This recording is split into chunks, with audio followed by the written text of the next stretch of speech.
Malam yang didukung oleh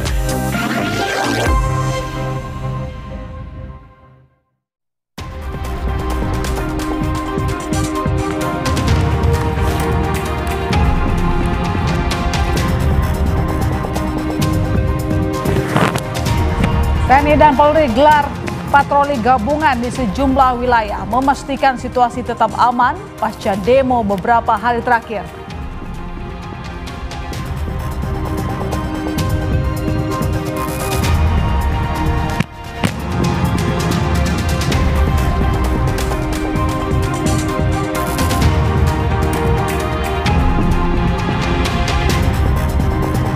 Presiden Prabowo Subianto menyebut terima laporan pimpinan DPR akan mencabut kebijakan tunjangan untuk anggota DPR.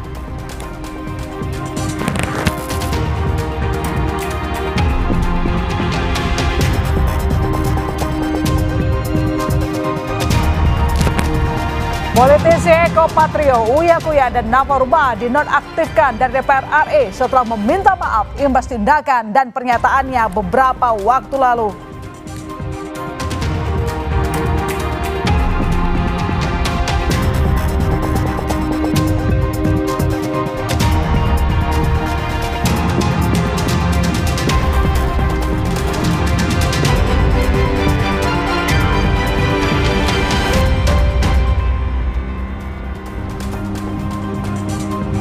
Halo, selamat malam saudara, bertemu lagi di Kompas Malam bersama saya, My Sister Tarigan. Kita ke berita pertama. Kodam Jaya menggelar patroli untuk memastikan Jakarta kondusif pasca aksi massa pada 28 hingga 30 Agustus 2025 kemarin. Patroli ini melibatkan ratusan personel TNI Angkatan Darat.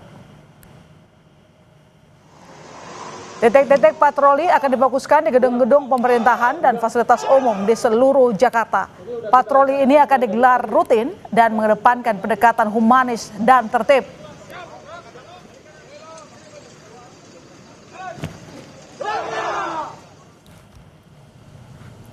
Di Bandung, Jawa Barat, situasi di sekitar gedung DPRD Jawa Barat sudah kondusif. Situasi lalu lintas pun sudah berjalan normal. Sebelumnya, pada siang hari, TNI menggelar patroli di sejumlah ruas jalan di kota Bandung. Patroli digelar untuk menjaga situasi aman dan kondusif pasca demo.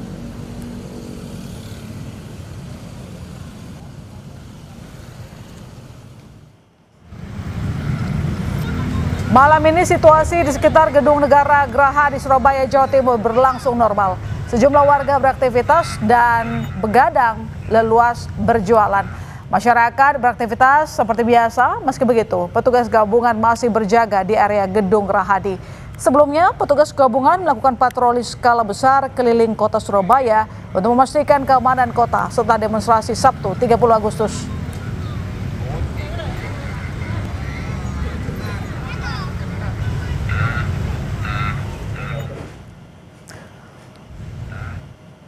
Saudara, Kodam Jaya menggelar patroli skala besar untuk memastikan Jakarta kondusif usai rentetan aksi massa gabungan sejak 25 hingga 30 Agustus kemarin. Patroli melibatkan ratusan personel TNI Angkatan Darat. Berikut liputan jurnalis Kompas TV, Niko Anggriawan, dan juru kamera Haniel Riveleno. Ya, untuk memastikan Jakarta tetap kondusif pasca rentetan aksi massa yang terjadi pada tanggal 28 hingga tanggal 30 Agustus kemarin, Kodam Jaya ini menggelar patroli dengan skala besar untuk memastikan Jakarta tetap aman untuk masyarakat Jakarta tetap beraktivitas. Dan untuk mengetahui terkait dengan agenda patroli dengan skala besar yang ada di Jakarta ini yang digelar oleh Kodam Jaya, saya sudah bersama Pangdam Jaya, Maijen TNI Dedi Suryadi. Selamat malam, Pak Dedi. Selamat malam, Mas. Ya. Dengan Niko di sini, Pak. Pertanyaan pertama mungkin terkait dengan agenda patroli dengan skala besar seperti sekarang yang akan digelar, Pak. Rinciannya ini seperti apa, Pak? Jadi perlu saya sampaikan bahwa saat ini Kodam Jaya sudah menggelar pasukan untuk melaksanakan kegiatan patroli di wilayah-wilayah di seluruh kota Jakarta. Ya, termasuk nanti akan kita perluas lagi Bekasi, Tangerang, dan sekitarnya. Jadi saat ini tadi dari pagi udah kita laksanakan di semua wilayah, baik di pusat, utara, selatan, barat maupun timur. Baik Pak, ada nggak sih titik-titik tertentu atau yang menjadi fokus dari Kodam Jaya untuk nantinya memastikan keamanan dari tempat-tempat tersebut Pak, atau daerah-daerah tersebut? Kita sebenarnya secara umum tidak ada spesifik ya, tapi pada dasarnya kita kan semua memantau situasi, kondisi yang ada di sini, baik melalui CCTV, drone yang sudah kita terbangkan, dan kita melihat bagaimana tadi beberapa kerumunan massa ya di beberapa wilayah tadi sudah dilaporkan oleh anggota dan kita bubarkan karena itu di samping mengganggu ketertiban maupun kenyamanan masyarakat yang sedang melaksanakan aktivitas sehari-hari maupun lalu lintas, itu sangat mengganggu juga ketertiban, keamanan maupun kenyamanan. Berapa personel yang diterjunkan dan kira-kira akan sampai kapan nantinya patroli skala besar ini akan dilakukan oleh Kodam Jaya? Oke, untuk pasukan saat ini sudah kita pertebal, mulai dari awal 6.000 sampai sekarang kurang lebih hampir 15.000. Jadi kita tidak boleh kalah sama orang-orang yang ingin membuat kekacauan, ingin mengadu domba. Dan patroli ini kita laksanakan tidak ada batas, Mas. Sampai dinyatakan semua aman, lancar. Dan saat ini juga alhamdulillah semuanya kita kondisi wilayah Jakarta dalam keadaan aman, kondusif. Yang terpenting di samping juga untuk aparat baik TNI maupun Polri, juga masyarakat itu yang harus dibangun juga untuk sama-sama kita menjaga lingkungan di wilayah sekitarnya. Berarti intinya adalah masyarakat saling jaga dari provokator atau provokasi dari oknum-oknum yang nantinya bisa mengganggu atau ingin bermaksud tidak baik terhadap Jakarta ya Pak. Terima kasih atas waktunya bersama Kompas TV, Pangdam Jaya Dedi Suryadi. Dan itu pemirsa, saudara, kalau misalnya kita lihat tadi, jangan sampai terprovokasi, intinya masyarakat harus saling jaga antara satu sama lain tentunya, nantinya agar kita harapkan situasi kondusif seperti saat ini yang terus diusahakan oleh aparat gabungan, akan terus terjadi sehingga masyarakat bisa beraktivitas normal kembali seperti biasa. Niko Anggriawan, Haniel Rivelino, Kompas TV, Jakarta. Saudara, Presiden Prabowo Subianto menggelar rapat terbatas di Istana Negara Minggu sore merespons rentetan demo yang diwarnai aksi anarkistis. Presiden Prabowo meminta Kapolri dan Panglima TNI untuk menindak tegas pelanggar hukum yang merusak fasilitas umum dan harta milik pribadi. Presiden bilang tindakan tegas ini dilakukan demi keamanan dan kenyamanan masyarakat.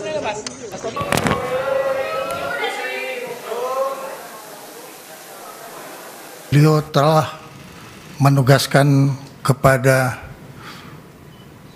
Kapolri dan Panglima TNI untuk tidak ragu-ragu mengambil langkah-langkah yang terukur dan tegas terhadap terjadinya kegiatan pelanggaran hukum dan juga pelanggaran terhadap penegakan hukum. Presiden Prabowo Subianto merespons langkah Partai Nasdem dan PAN yang menonaktifkan kadernya sebagai anggota DPR yang memicu protes publik. Prabowo bilang pimpinan partai politik telah menginstruksikan kepada seluruh anggotanya yang menjabat di DPR agar selalu berhati-hati dalam bersikap dan senantiasa berpihak pada rakyat. Langkah tegas tadi yang dilakukan ketua umum partai politik adalah mereka masing-masing dicabut dari keanggotanya di DPR RI. Bahwa para anggota DPR harus selalu peka dan selalu berpihak kepada kepentingan rakyat. Akar masalah dari kemarahan warga adalah soal tunjangan fantastis para wakil rakyat. Di tengah rakyat yang tercekik pajak, anggota dewan justru leluasa bernafas karena pajak penghasilan mereka dibayar negara. Dengan gaji pokok berkisar 4,2 hingga 5 juta rupiah, ditambah beragam tunjangan termasuk tunjangan rumah yang mencapai 50 juta rupiah. Maka total bersih upah yang diterima anggota DPR per bulannya bisa mencapai 104 juta rupiah atau 3,4 juta rupiah per hari.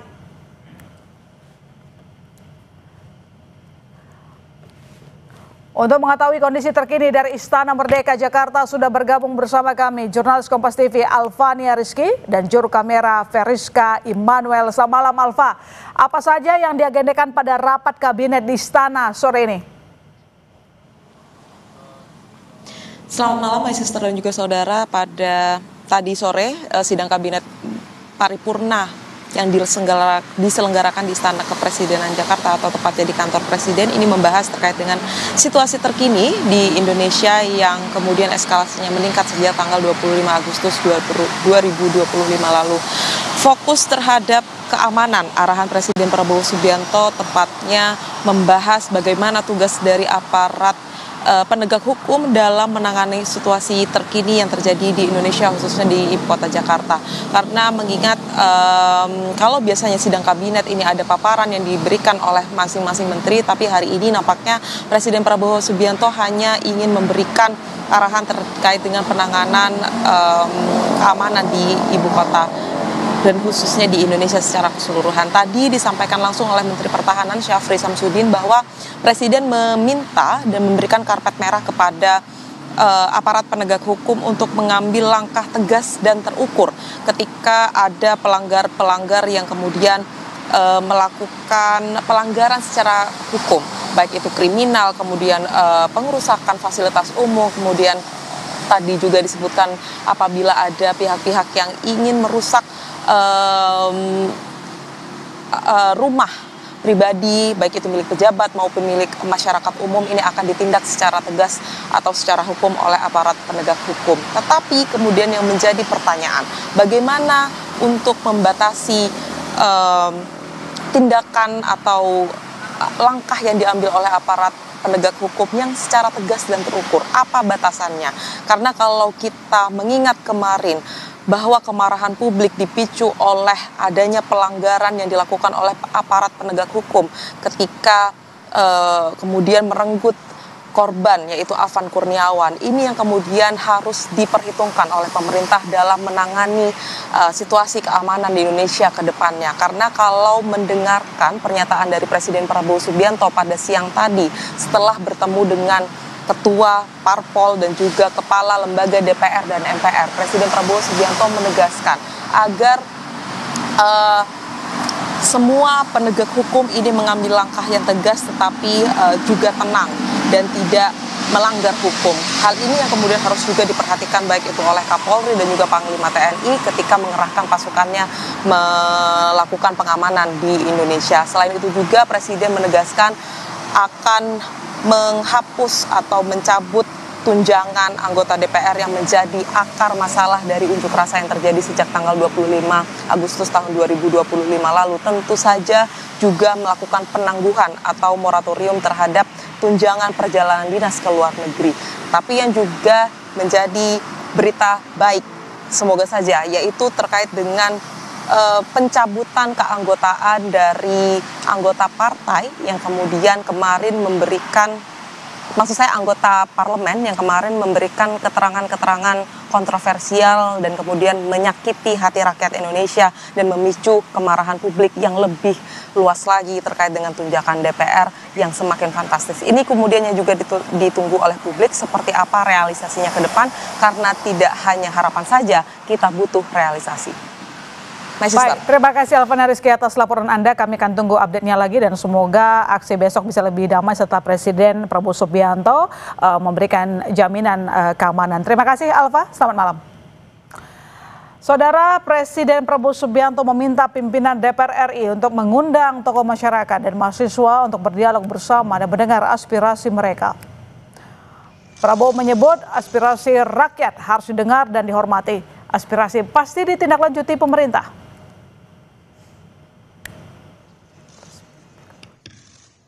Saya juga akan meminta pimpinan DPR untuk langsung mengundang tokoh-tokoh masyarakat, tokoh-tokoh mahasiswa, tokoh-tokoh dari kelompok-kelompok yang ingin menyampaikan aspirasinya supaya bisa diterima dengan baik dan langsung berdialog.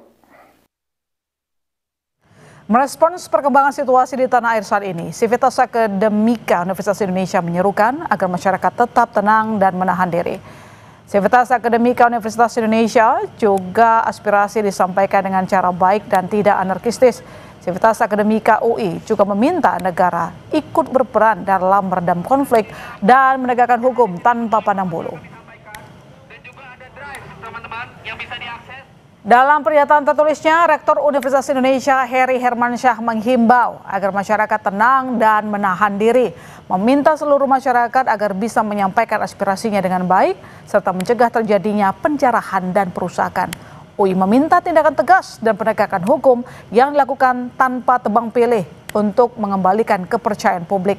Adanya kebijakan ekonomi pro rakyat yang mensejahterakan dan mengurangi beban hidup masyarakat, dan menjaga persatuan dan kesatuan seluruh elemen bangsa dari perpecahan. Sivitas Akademika Universitas Gadjah Mada Yogyakarta juga menyerukan sikap terkait rentetan aksi unjuk rasa di berbagai daerah yang dipicu kebijakan pemerintah tak berkeadilan. UGM prihatin dengan jatuhnya korban jiwa akibat unjuk rasa yang diwarnai kekerasan, namun mendukung aksi damai dalam menuntut pemerintah melakukan perbaikan kebijakan. Selain itu, Sivitas Akademika Universitas Gadjah Mada juga mendesak pemerintah dan DPR membatalkan kebijakan yang tidak berpihak pada keadilan. UGM mendukung gerakan damai non kekerasan atas tuntutan masyarakat untuk mendorong pemerintah melakukan perbaikan menyeluruh, khususnya dalam penegakan hukum, pemulihan ekonomi, dan peningkatan kesejahteraan masyarakat. 3. UGM mengingatkan pemerintah dan DPR agar membatalkan kebijakan-kebijakan yang tidak berpihak pada keadilan, menambah kesenjangan di antara elit politik dan rakyat. Politisi Eko Patrio, Uya Kuya, dan Nafa Ruba dinonaktifkan dari DPR RI setelah meminta maaf imbas tindakan dan pernyataannya beberapa waktu lalu.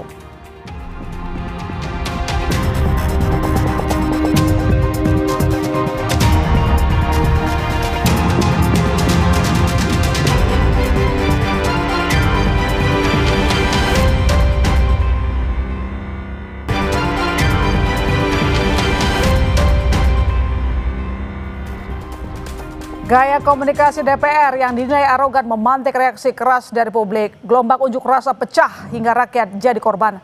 Anggota Dewan pun diminta berbenah jika ingin kembali mendapat kepercayaan rakyat. Sekali lagi saya meminta maaf jika kami sebagai wakil rakyat belum bisa bekerja dengan baik secara sempurna. Akan dilakukan pencabutan beberapa kebijakan DPR RI, termasuk besaran tunjangan anggota DPR dan juga moratorium kunjungan kerja ke luar negeri. Satu persatu pejabat di negeri akhirnya bersuara usai kericuhan pecah. Korban berjatuhan saat gelombang protes atas tunjangan fantastis dan sikap para anggota dewan. Mereka beramai-ramai minta maaf hingga sampaikan duka pada korban. Namun, duka dan luka masyarakat sudah terlanjur menganga.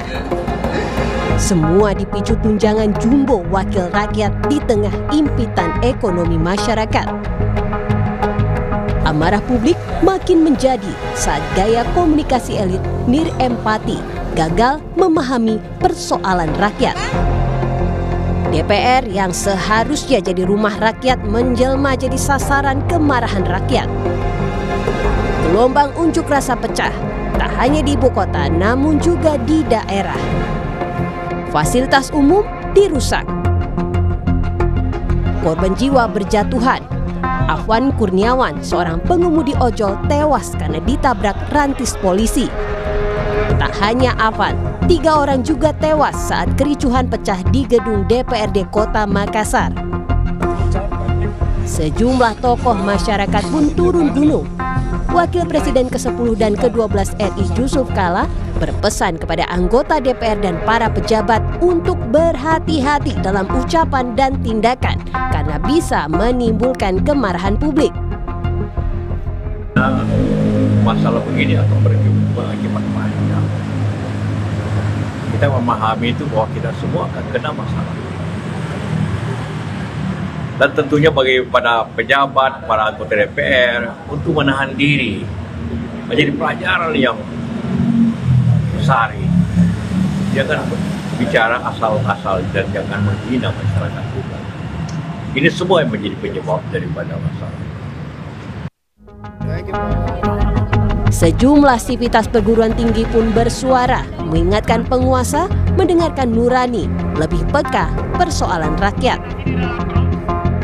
Sivitas Akademis Universitas Indonesia menyerukan agar masyarakat tetap tenang dan menahan diri.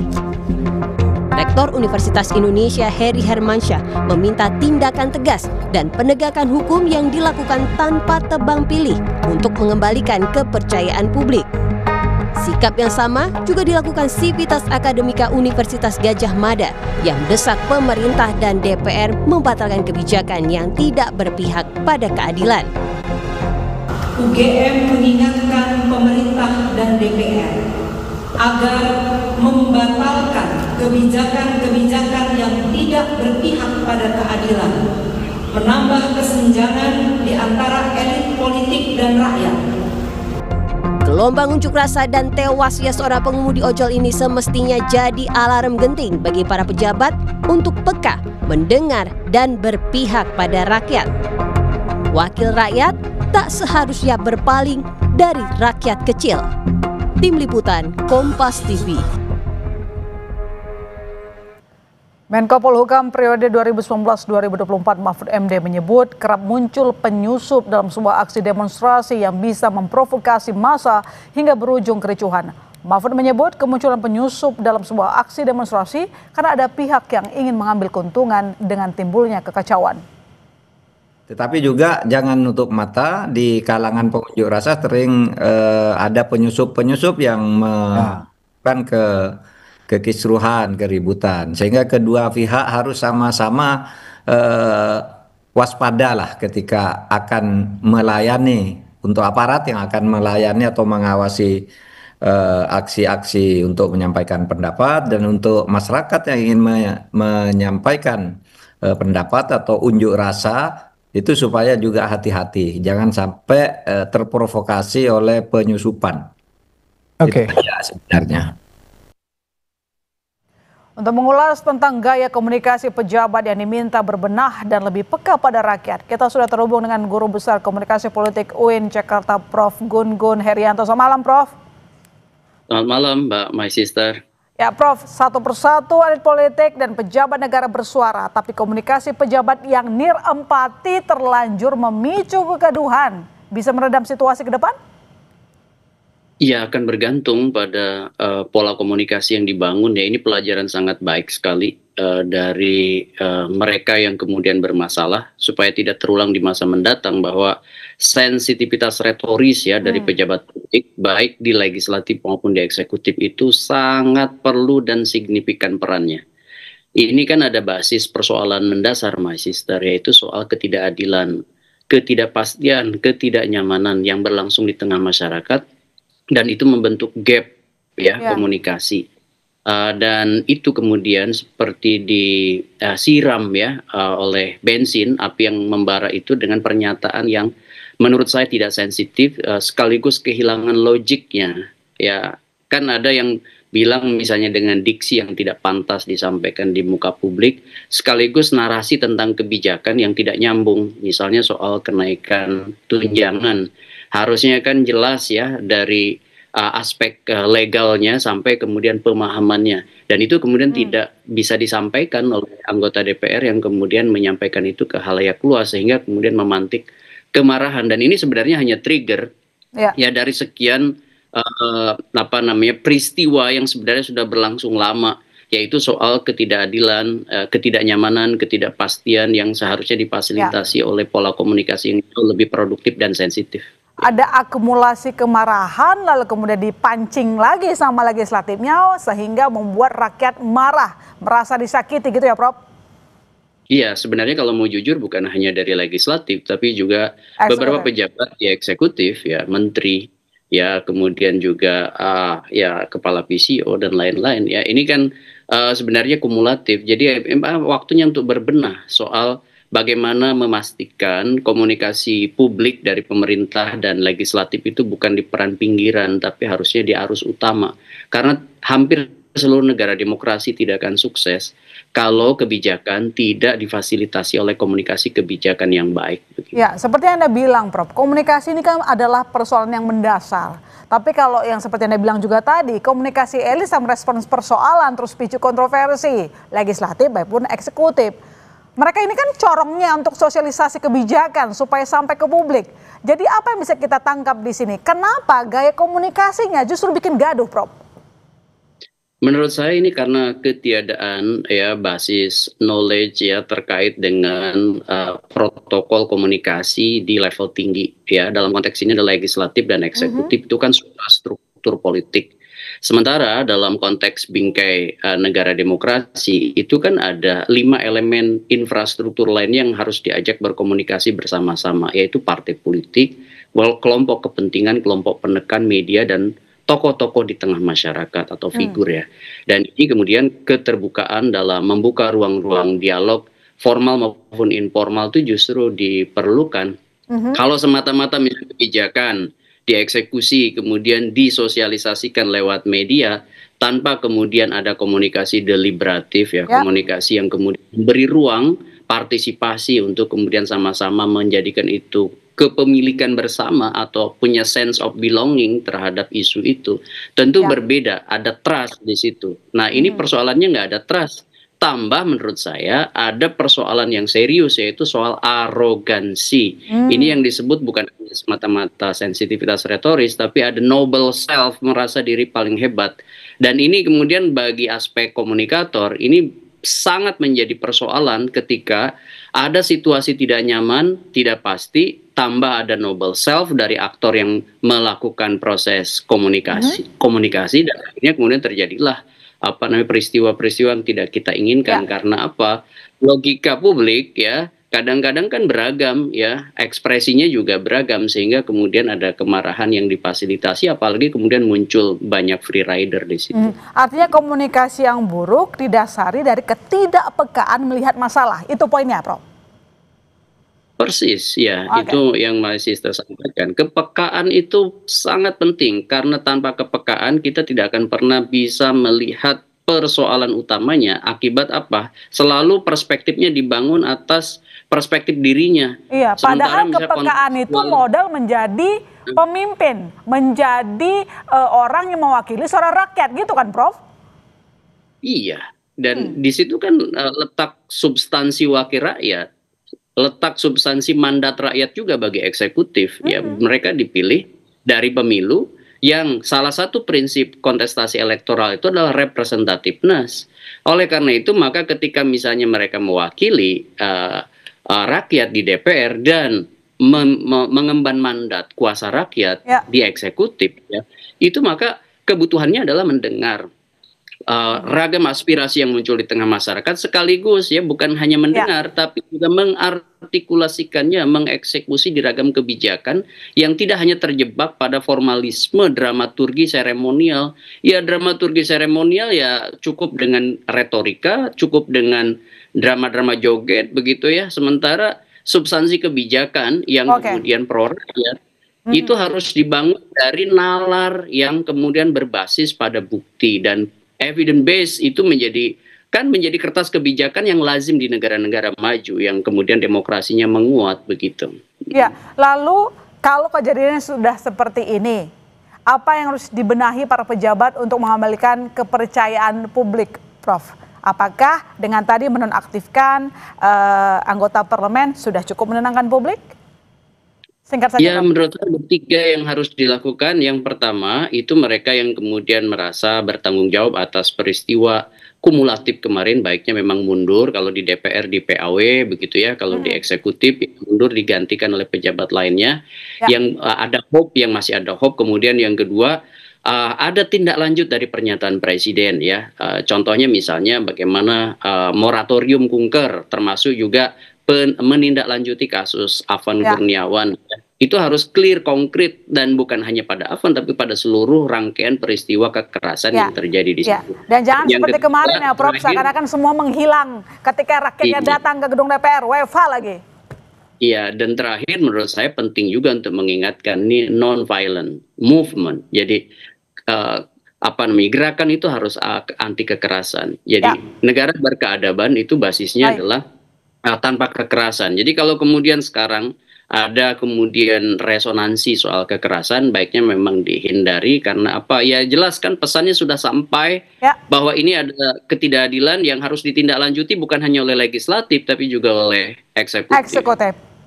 Baik, semua harus dengarkan rakyat karena rakyat adalah tuannya. Yang gaji rakyat. Ya kan, Prof? Selamat malam, Prof. Terima kasih bergabung di Kompas Malam. Saudara, mendapat penolakan dari masyarakat, DPR akan mencabut sejumlah kebijakan termasuk tunjangan bagi anggota dewan serta memoratorium kunjungan kerja ke luar negeri. Kami segera kembali.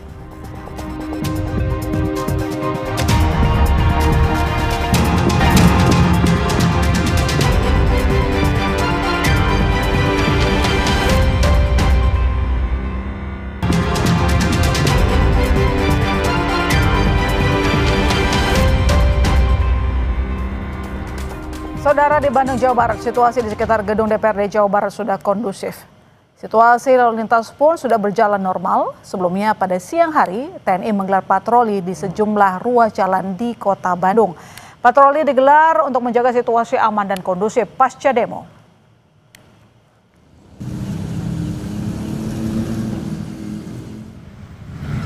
Malam ini situasi di sekitar Gedung Negara Geraha di Surabaya, Jawa Timur berlangsung normal. Sejumlah warga beraktivitas dan pedagang leluasa berjualan. Masyarakat beraktivitas seperti biasa. Meski begitu, petugas masih berjaga di area Gedung Gerahadi. Sebelumnya, petugas melakukan patroli skala besar keliling kota Surabaya untuk memastikan keamanan kota setelah demonstrasi Sabtu 30 Agustus. Kita bergabung dengan 2 jurnalis Kompas TV di Bandung dan Surabaya. Kita ke Bandung bersama rekan Fida Alatas. Fida, bagaimana situasi di Bandung dan jaminan keamanan warga usai rentetan aksi unjuk rasa beberapa hari kemarin? Ya, My Sister, tentunya kalau kita melihat situasi dan juga kondisi pusat kota Bandung di malam hari ini sangat jauh berbeda dibandingkan 2 malam yang lalu, tepatnya pada tanggal 29 dan juga 30 Agustus, di mana kericuhan ini pecah di kota Bandung. Tepatnya di tempat kami melaporkan saat ini, My Sister, ini adalah di kawasan Dago Cikapayang yang kemarin dalam 2 hari terakhir menjadi epicentrum dari kericuhan akibat unjuk rasa di kota Bandung. Kalau kami pantau, My Sister dan juga saudara, saat ini di kawasan Dago Cikapayang memang lalu lintas kendaraan, aktivitas warga, apalagi kita tahu kalau di akhir pekan begitu ya My Sister dan juga saudara, kota Bandung ini menjadi destinasi wisata dari wisatawan-wisatawan luar kota. Kalau kami pantau, My Sister, kendaraan-kendaraan dari luar kota Bandung seperti Jakarta dan sekitarnya ini juga masih banyak terlihat di kawasan-kawasan pusat kota Bandung. Meskipun My Sister, kalau kami bandingkan dengan akhir pekan biasanya memang tidak seramai akhir pekan biasanya. Dan juga My Sister, kalau kami bisa gambarkan memang di tempat kami melaporkan, tepatnya di daerah Dago Cikapayang, suasananya ini masih terlihat gelap begitu ya, akibat demo yang kemarin berujung ricuh ini merusak berbagai penerangan jalan begitu, salah satunya adalah lampu lalu lintas, sehingga tadi kalau di perempatan Dago Cikapayang kami juga melihat ada banyak kendaraan yang harus agak tersendat akibat lalu lintas yang tidak kemudian berfungsi. Tapi secara keseluruhan malam hari ini tentunya aman dan juga kondusif, My Sister. Baik, dari Bandung kita ke Surabaya, Jawa Timur. Sudah ada Alfian Rahman. Alfian, seperti apa situasi dan kondisi di sana, khususnya di depan kawasan Gedung Gerahadi? Petugas apakah tetap berjaga di situ? Ya, betul. Selamat malam, Mas Isan dan juga saudara. Petugas masih berjaga. Kondisinya saat ini memang kondusif begitu. Pantauan kami memang dari sore tadi aktivitas berjalan normal. Semua masyarakat melakukan aktivitas selayaknya masyarakat pada umum biasanya di Kota Surabaya. Di tempat saya melaporkan saat ini yaitu di Taman Apsari yang letaknya di seberang dari Gedung Negara Gerahadi. Aktivitas banyak sekali dilakukan oleh masyarakat, baik yang berolahraga, bersantai bersama keluarga. Bahkan ada juga masyarakat yang hanya sekedar ingin datang menyaksikan langsung bagaimana sih keadaan dari Gedung Gerahadi saat ini. Kendati demikian, Mas Isan dan juga saudara, pengamanan dan keamanan juga tetap dijaga oleh petugas gabungan. Tadi juga tadi sore petugas gabungan TNI ini baik dari TNI AD, TNI Laut ini juga bekerja sama menyusuri Kota Surabaya melakukan patroli skala besar begitu untuk memastikan keamanan dan kenyamanan masyarakat Kota Surabaya dalam beraktivitas pada hari ini, termasuk juga hari ini atau di tempat yang melaporkan saat ini di malam hari ini petugas keamanan juga ditambah dari instansi kepolisian, di mana keamanan sendiri berfokus pada keamanan objek-objek vital, salah satunya seperti Gedung Negara Gerahadi yang seperti yang kita ketahui bersama. Gedung Negara Gerahadi merupakan cagar budaya yang telah ditetapkan oleh pemerintah Kota Surabaya sejak tahun 96 lalu, terdiri pada pemerintahan Hindia Belanda pada abad ke-18 atau sekitar tahun 70-an, dan ini memang menjadi atensi khusus dari pemerintah Provinsi Jawa Timur untuk melindungi aset-aset dan juga objek vital. Selain itu juga Gubernur Khofifah Indar Parawansa juga telah mengeluarkan surat edaran untuk pencegahan gangguan keamanan ketertiban umum dan ketentraman masyarakat yang isinya menghimbau orang tua untuk menjaga anak agar tidak beraktivitas yang tidak penting di malam hari. Selain itu juga menghimbau tokoh agama dan tokoh masyarakat lainnya untuk bersama menjaga kondusivitas dari masyarakat di Kota Surabaya. Baik, terima kasih Alfian atas laporan Anda, dan sebelumnya juga ada Vida. Terima kasih rekan-rekan, selamat kembali bertugas, jaga kesehatan, jaga keamanan Anda di sana. Saudara, seorang mahasiswa Universitas Amikom Yogyakarta meninggal dunia usai mengikuti unjuk rasa di Mapolda Daerah Istimewa Yogyakarta pada Minggu pagi. Kami segera kembali.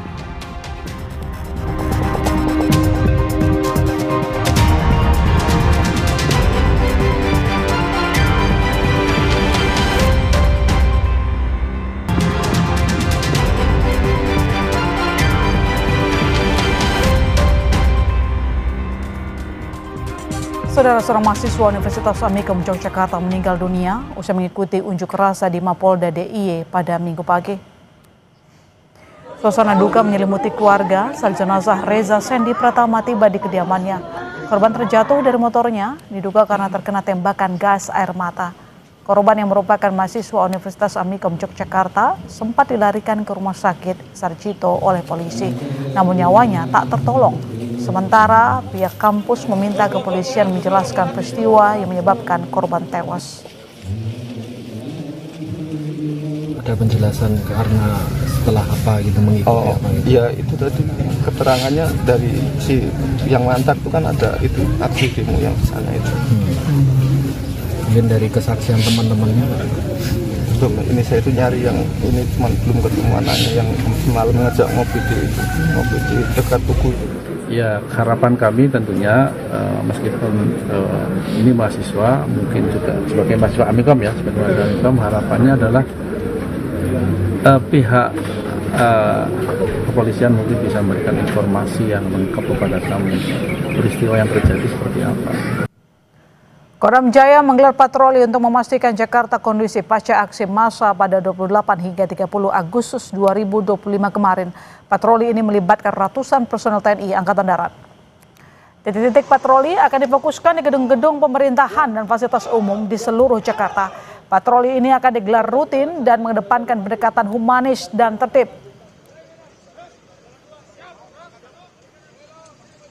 Situasi terkini di Gedung DPR Jakarta, saudara jurnalis Kompas TV Eril Wiranata dan juru kamera Zamzari. Eril, situasi di Gedung DPR dan pengamanan malam ini seperti apa di sana? Ya, my sister dan saudara, saat ini di depan Gedung DPR RI yang berada di Jalan Gatot Subroto, jika dilihat memang saat ini situasi sudah mulai kondusif atau dikatakan sudah kondusif, karena memang hingga saat ini kendaraan roda 4 yang berada di tol dari Jalan Gatot Subroto ini sudah bisa melakukan perjalanannya. Namun memang jika dilihat di Jalan Gatot Subroto depan gedung DPR ini masih dilakukan penjagaan dari personil kepolisian, lalu juga TNI dan stakeholder lainnya. Namun selain itu juga dikatakan bahwa saat ini Polda Metro Jaya melakukan yaitu adalah patroli dengan skala besar yang dimana terbagi pada 3 kelompok ataupun 3 jalur, yang dimana 3 jalur tersebut terbagi mulai dari nantinya ada yang menuju ke arah Jakarta Utara, lalu kemudian Jakarta Selatan hingga Depok. Nantinya patroli ini juga dilakukan untuk menambahkan kenyamanan dan keamanan bagi masyarakat sekitar. Dan selain itu juga dikatakan bahwa hingga saat ini masyarakat tidak perlu khawatir karena kondisi di Jakarta, maksud saya adalah saat ini kondisi di Jakarta sudah kondusif, dan diimbau juga kepada masyarakat jika melihat ada tindakan pidana ataupun tindakan melakukan hukum maka segera melaporkan ke polisi. Dan selain itu juga kita akan mendengarkan dari hasil konferensi pers yang dilakukan oleh Kapolda Metro Jaya pada beberapa waktu lalu. Perlu kami sampaikan juga, apabila nanti ditemukan ada pihak-pihak melakukan tindakan anarkis, maka kami akan mengambil tindakan dan langkah yang tegas, terukur, dan sesuai dengan SOP yang berlaku. Karena tujuan yang utama kami adalah memastikan masyarakat terlindungi, serta wilayah Jakarta dan sekitarnya tetap aman dan tertib. Kepada seluruh masyarakat, kami menghimbau agar tetap tenang dan tidak perlu khawatir. Kami hadir di lapangan, kami ada di tengah-tengah masyarakat, dan kami siap memberikan perlindungan serta rasa aman. 4,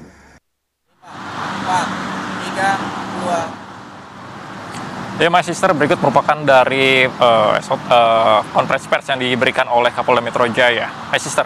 Baik, terima kasih Eril atas laporan Anda. Selamat kembali bertugas bersama rekan Zamzari. Jaga kesehatan dan tetap waspada di sana. Saudara, Pemprov Jakarta izinkan siswa sekolah dekat lokasi demo belajar dari rumah mulai Senin 1 September 2025.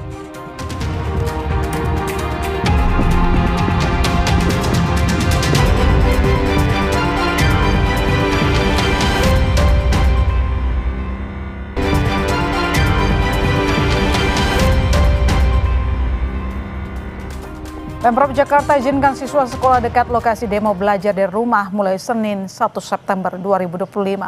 Staf khusus Gubernur DKI Jakarta Ciko Hakim menyebut sekolah bisa menyesuaikan pembelajaran siswa.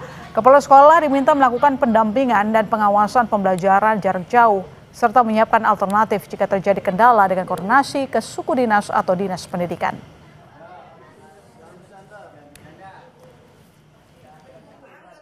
Senin tanggal 1 September 2025, Pemprov DKI Jakarta melalui Dinas Pendidikan sudah bersurat kepada satuan pendidikan swasta maupun negeri untuk memberikan opsi terkait dengan pembelajaran jarak jauh atau belajar di rumah untuk sekolah-sekolah yang dilewati arus gelombang massa demonstrasi atau unjuk rasa. Begitu pula untuk sekolah-sekolah lain yang tidak dilalui oleh arus massa tetap memiliki pilihan untuk melakukan pembelajaran jarak jauh, dan juga untuk orang tua memiliki opsi untuk tidak memberangkatkan anak-anak ke sekolah. Informasi tadi sekaligus menutup perjumpaan kita di Kompas Malam, dan saudara jangan lupa cukupi kebutuhan air mineral Anda setiap hari dan rasakan kesejukannya. Saya Sister Targen pamit, sampai jumpa.